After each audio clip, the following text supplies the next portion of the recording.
Just one day after President Biden warned that democracy is on the ballot, Donald Trump is set to host an authoritarian down in Florida.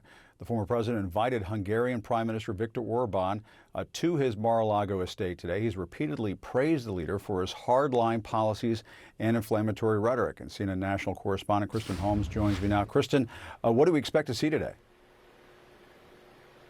Well, it's really unclear what we're actually going to see today. We talked to the Trump's team, a senior advisor, telling me that this was a social meeting. By that, they meant a friendly meeting with no agenda. Now, of course, it's hard to believe that with a man like Orban and a man like Trump that there is absolutely no agenda, but that's what they're telling us today. They said they might put pictures out, they might even put a readout out. But the one thing to really note here is that this cannot be an official meeting because Donald Trump is not currently a world leader. So he has no obligations to report any part of his conversation with the Hungarian Prime Minister. The other thing to point out here is that the White House did not issue a formal invitation to Orban. And on top of that, Orban did not reach out for any sort of meeting with anyone on the Biden administration.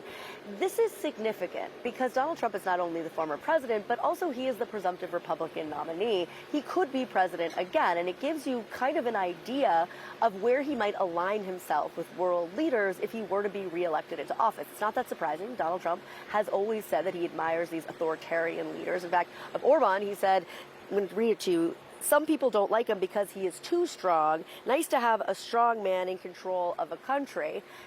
But the two of them, in addition to just heaping praise on one another, they also seem to be almost drawing from the same political playbook. I want to play for you what they've both said on immigration. We stopped illegal migration. We have actually built that wall, and it stopped illegal migration. We had the strongest border in history. We built 500 miles of wall. Very similar policy there on immigration. They have also aligned on various other things. Both of them have said that the war in Ukraine wouldn't have happened if Donald Trump was in the White House, something Donald Trump obviously loves to hear from Viktor Orban. They've also aligned on attacking the free press. Again, we will wait to see, to talk to people who are in the meeting, to see if there is a readout, make sure we report that out, Jim. All right, Kristen Holmes, thank you very much. Joining me now for more on this, Ian Bremmer, president of the Eurasia Group and G0 Media. Ian, great to see you this morning. Hey. You know, a lot of Americans might be scratching their heads and saying, okay, he's meeting with the leader of Hungary. What's the big deal? What is the significance of this meeting for the viewers at home who are trying to sort this one out? Well, I mean, of all of the countries around the world thinking about whether there might or might not be a Trump presidency in short order, the Europeans, the principal allies of the United States in the world today, are the ones that are most concerned. They are worried that Trump will be too close to Russia, too willing to throw President Zelensky and the defense of Ukraine under the bus, and uncommitted to the European Union and NATO. There is one European leader that is on the other side of that argument, of every one of those arguments, and that is Viktor Orban in Hungary. He's the one leader in Europe that consistently has said that he has a more Russian model for his own country's governance, a nationalist model, not a democratic model. He's the one that has said that he doesn't want to provide additional economic support for the fight against that Russia has in Ukraine. And he also has been the most Eurosceptic of leaders among the EU members. So no surprise that Orban in this regard is most interested to warm up to Donald Trump. Yeah, and Ian, I mean, Viktor Orban has sort of become a kind of a darling of the far right. If Vladimir Putin is not part of the conversation, a lot of the folks on the far right are praising Viktor Orban. They had a CPAC conference, if I'm not mistaken, in Hungary at one point over the last couple of years. Tucker Carlson went out there and so on. And Trump has been praising Viktor Orban out on the campaign trail. What's that all about? Well, look, I think the danger here is that Trump has said on many occasions that when he becomes president, he's going to end the war in Ukraine in one day. And you wonder, why would it take him so long? I mean, he's obviously a very capable guy. But more seriously, this is someone who would be pushing Zelensky very hard to accept a partition accept Ukrainian occupation from the Russians of their land, and also basically get a ceasefire for that. Now, if that happens, many American allies will strongly oppose Trump and will align with the Ukrainians, but not Viktor Orban. His policy would be, let's normalize with Russia. Let's start trading with them again. It's only hurting our economy. Let's work with the Americans. And when Orban does that, that becomes more attractive for other leaders. Robert Fico from Slovakia would tilt in that direction. Maybe Meloni, the prime minister of Italy, and certainly populist opposition movements that support Trump, like, for example, those of Marine Le Pen and Eric Zemmour in France, polling above that of Macron today. In other words, Orban is the leverage point that would allow a Trump-led United States to drive a wedge into Europe and into NATO. It's potentially an existential crisis in 2025 for those allies.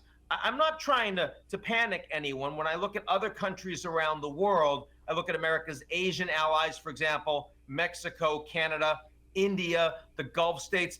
They don't face these kinds of crises from a Trump presidency, but the Europeans really do, especially given the nature of the war in Ukraine, which isn't going so well right now. That's also probably a part of why Biden decided to lead his State of the Union speech last night with Ukraine, forcing all of the Republicans that support his policy and don't support Trump to stand up and applaud. And we even saw applause from Speaker Johnson in response to those comments last night. And that was an important moment for the president.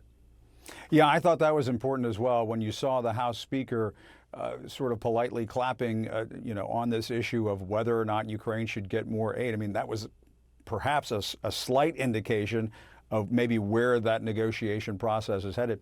Ian, I also wanted to ask you about the president stressing that democracy is on the ballot. That was a key focus of his speech last night. Let's listen. My purpose tonight is to wake up the Congress and alert the American people that this is no ordinary moment either. Not since President Lincoln and the Civil War have freedom and democracy been under assault at home as they are today. What makes our moment rare is that freedom and democracy are under attack both at home and overseas at the very same time. Yeah, Ian, what did you make of that part of the speech? And I guess also when the president was talking about January 6th, there was sort of a muted response coming from the Republican side of the aisle. Many of those members of Congress voted to overturn election results last time around, so perhaps that's to be expected. But I mean, this was not a full-throated, everybody was on their feet cheering the president as he was saying, let's save democracy. Of course not. I mean, look, it's powerful, but it's also divisive.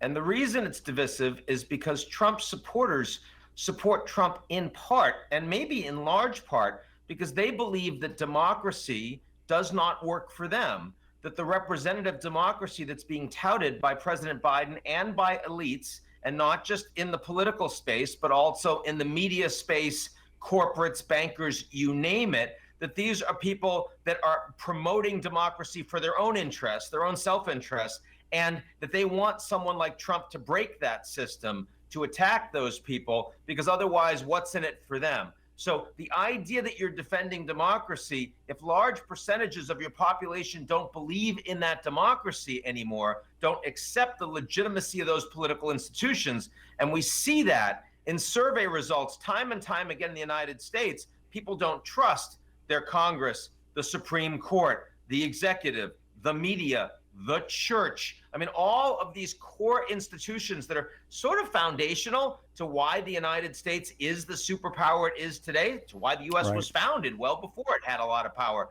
That's why Trump is so successful. Trump doesn't speak to the division. He's a symptom of it. He's taking advantage of the fact that so many people don't buy that part of Biden's speech.